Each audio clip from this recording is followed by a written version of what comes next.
আৰু আজি আমি গোগামুখৰ পৰা আমি 5জন সতীৰ্থ আমি কালীনাথ পাঙ্গিং ডাঙৰীয়া আমি সহযোগ কৰি আহিছিলোঁ।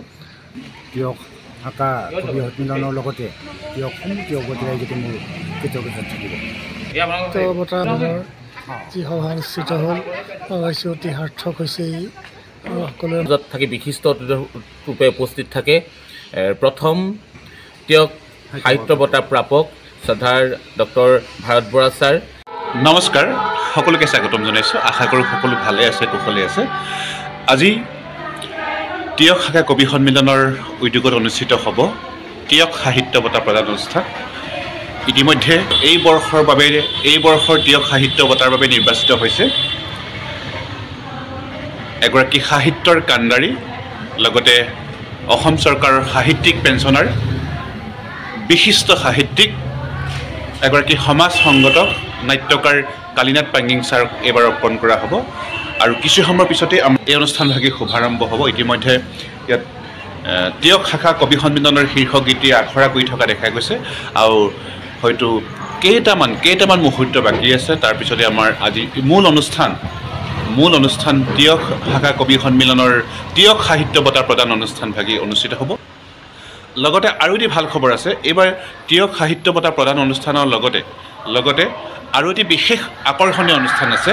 সদ্যপ্ৰয়াত বিশিষ্ট কবি যোগেন টাইটৰ সশ্ৰদ্ধ সোঁৱৰণত কবিতা পাঠৰ ব্যৱস্থাও কৰা হৈছে। গতিকে ইতিমধ্যে কবিসকল আহি পাইছেহি।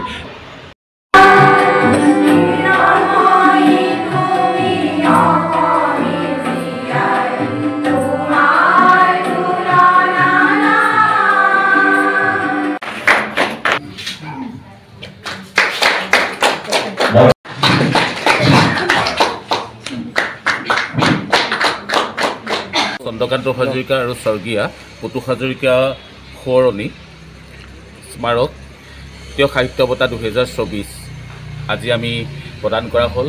অসমৰ সাহিত্য জগতৰ এগৰাকী কাণ্ডাৰী তথা ঔপন্যাসিক গৱেষক শ্ৰদ্ধাৰ শ্ৰীযুত কালীনাথ পাঙ্গিং ছাৰলৈ। আৰু আজি এই অনুষ্ঠানটিত প্ৰায় শতাধিক ৰাইজৰ উপস্থিতিত তিয়ক কবি সন্মিলনৰ আজি এই অনুষ্ঠানটিত তিয়ক কেন্দ্ৰীয় পুথিভঁৰালত অনুষ্ঠিত হয়। আৰু এই অনুষ্ঠানটিত আজি আমাৰ মাজত থাকি বিশিষ্ট ৰূপে উপস্থিত থাকে প্ৰথম তিয়ক সাহিত্য বঁটা প্ৰাপক শ্ৰদ্ধাৰ ডক্টৰ ভাৰত বৰা ছাৰ, সোণশ্ৰী মহাবিদ্যালয়ৰ সন্মানীয় অধ্যাপক শ্ৰদ্ধাৰ শ্ৰীযুত ডক্টৰ দুষ্যন্ত মাধৱ নৰহদেৱ প্ৰমুখ্য কৰি তিয়কৰ যথেষ্টখিনি গণ্যমান্য ব্যক্তিৰে আজি অনুষ্ঠানটি আমি সফল সম্পাদন হয়। আমি আশা ৰাখিছোঁ অনাগত সময়তো তিয়ক শাখা কবি সন্মিলনে এনেদৰে সাহিত্যৰ বাবে, কবিৰ বাবে কাম কৰি যাব। আমি সমূহলৈকে আমাৰ তিয়ক শাখা কবি সন্মিলনৰ তৰফে ধন্যবাদ জ্ঞাপন কৰিছোঁ। তিয়ক শাখা কবি সন্মিলনৰ আমাৰ কালীনাথ পাঙ্গিং ছাৰক আমাৰ শ্ৰদ্ধা জনোৱাৰ লগতে আজি এই অনুষ্ঠানত উপস্থিত থাকি যিসকল ব্যক্তিয়ে আমাক উৎসাহিত কৰিলে তেখেতলোকক সকলোকে মোৰ ধন্যবাদ আৰু শ্ৰদ্ধা জ্ঞাপন কৰিছোঁ। নমস্কাৰ, সকলোকে নমস্কাৰ জনাইছোঁ। আজি আমি যিটো অনুষ্ঠানত আমি ভাগ কৰিবলৈ বা অংশগ্ৰহণ কৰিবলৈ অভ্যাস লাভ কৰিলোঁ, সেইটো এটা ভাল অনুষ্ঠানেই আছিলে। আৰু আজি আমি গোগামুখৰ পৰা আমি 5জন সতীৰ্থ আমি কালীনাথ পাঙ্গিং ডাঙৰীয়া আমি সহযোগ কৰি আহিছিলোঁ। আৰু বিশেষকৈ তিয়ক শাখা কবি সন্মিলনে যিটো পদক্ষেপ গ্ৰহণ কৰিছে বা যিটো অনুষ্ঠান এটা আয়োজন কৰিছে, তেখেতক তিয়ক সাহিত্য বঁটা প্ৰদান কৰি যিটো মহান কাম কৰিছে, সেইটো নিশ্চয় এটা সমন্বয়ৰ বাৰ্তা এটা প্ৰেৰণ কৰিছে। এইটো ইতিবাচক দিশ সূচনা কৰিব নিশ্চিতভাৱে। আৰু তেখেতৰ যিটো সাহিত্য কৰ্ম, সেই সম্পৰ্কিতো আচলতে ক'বলগীয়া বিশেষ নাই। তেখেতে যিটো কৰিছে সেইটো নিশ্চয় আপোনালোকে সকলোৱে অধ্যয়ন কৰি পাইছে। সেই মৰ্মে আপোনালোকে যিমতে তেখেতক শ্ৰদ্ধা জনাইছে, আমি নথৈ সুখী হৈছোঁ। তিয়ক শাখা কবি সন্মিলনৰ যোগেদি যিটো অনুষ্ঠান হৈছে এইটো সঁচাকৈ আদৰণীয়। মই খুব সুখী। আৰু তিয়ক ৰাইজে যি মৰম যাচিলে হয়তো জীৱনত মনত থাকিব। গতিকে সকলোকে মোৰ কৃতজ্ঞতা জনাইছোঁ।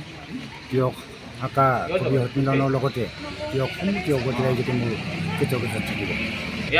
বঁটা প্ৰদান আজি অনুষ্ঠানটোৰ লগতে তিয়ক কবি সন্মিলনৰ যি সভা অনুষ্ঠিত হ'ল অৱশ্যে অতি সাৰ্থক হৈছে ই আৰু সকলোৰে মন পৰখি গৈছে এই অনুষ্ঠানটোৰ দ্বাৰা।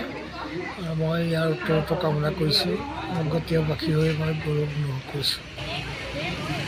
ক'বলৈ গ'লে আজি প্ৰিয় ভাষাৰ কবি সন্মিলনে যিটো অনুষ্ঠান অনুষ্ঠিত কৰা হৈছে ভাষাৰে বৰ্ণাব নোৱাৰে।